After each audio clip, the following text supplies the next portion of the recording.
What is this story about? The Brigadier's Daughter is the title of a book by Sola Ademulegun. Let's read from the book. On page 17, she tells a story of event, a story of time. Saturday, January 15th, 1966. The day seemed like every normal one, with the Harmattan air and cold winds. And then, night time came. I had contracted chickenpox a few days earlier, so on that night, I slept with my parents. That was in their bedroom, face painted over with calamine lotion. I was fast asleep, while my 4-year-old brother, the youngest of all 6 children my father had, was asleep in a nearby cot in the same room. Sholakbe continues her story.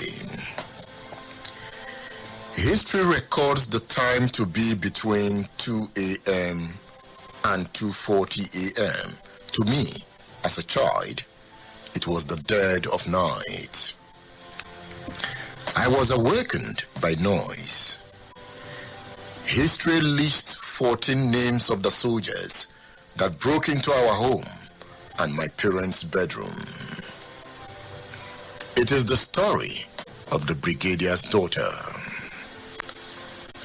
I saw a multitude of soldiers, while recognizing the leader of the gang as Major Timothy Onwatuegu, whom I called Uncle, him and Major Nzogo being regular visitors to our home and at our dining table. I recall my first question was, "Uncle, what are you doing here?" To which I got no response.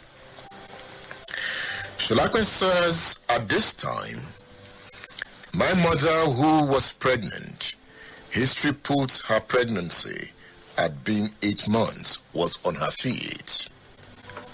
My father, who was in his white underpants and singlet, was also sitting up on their bed. So what happened that night? Sholakwe Ademulegun, it's good to have you on State Affairs. Thank you for having me. You have written a book entitled The Brigadier's Daughter. You noticed Timothy Onwatuegu. Yes, I did. They came in. What happened that night? It is the story of a night that is still a nightmare in my head. So they came in, a bunch of soldiers with guns, Major Onwatuegu with them. They were talking to my father. As a 6-year-old, of course, I had no idea what they were talking about. History puts it that they were asking him for the keys to the armory, since he was the commander of the 1st Division of the Nigerian Army. I guess the armory came under his garrison. They marched him out of the bedroom for a bit. I noticed my mother was talking and she was frantic. They marched him back.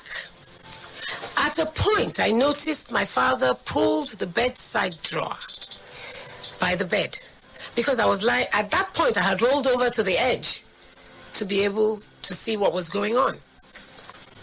History has it that he wanted to bring out his service pistol, rifle, whatever it's called. And the next thing I know, they cock their guns. My mother jumps in front of him with her arms, spread out, like to protect him. And they rain the bullets. Blood everywhere. My mother was pregnant. It was more like they killed 3 people. Blood everywhere. Yeah. All over the floor, all over the walls. We are talking about the January 15th, 1966 coup. This is the daughter of Brigadier Ademulegun, who was killed in that coup. You stood there watching. Yes, I did. Yes, I did. You saw Timothy Onwatuegu. Yes, I did. You knew him before that night. Yes, I did. He used to come to the house. Yes, he did. To do what? Well, of course, my father was his commander. He would come. The army was one big happy family. At least up to that point, before that point. He would come. Sometimes they'd have lunch with us. You know, I remember the dining room. The address was 1 Kashim Ibrahim, is it Street Road, Crescent in Kaduna? And it was the official quarters. And he was a regular visitor. Whether official or unofficial, he was on call. Kaduna Zogu was also a visitor. Yes, he was.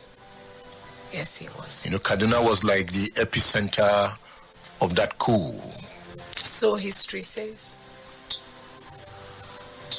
Your mom jumped in between the gunmen and your dad. Yes, she did. You can still picture her? Yes, I can. She was in a nightie. She was pregnant. It was a loose gown. I think pink. And she stood there.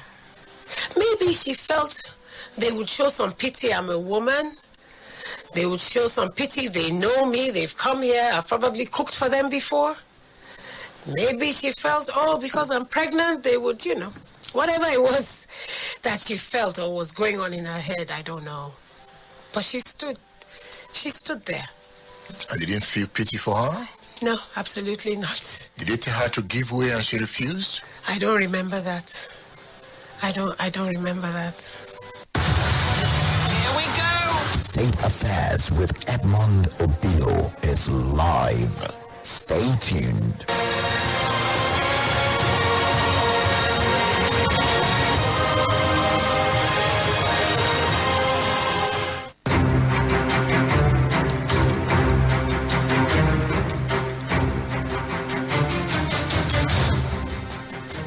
That's Sola Ademulegun, the author of the book, The Brigadier's Daughter. Have you read the book? You can get the book on udarabooks.com, The Brigadier's Daughter. You can also order your copy through my WhatsApp number. That's the number you've been calling. That is 080-349-18449.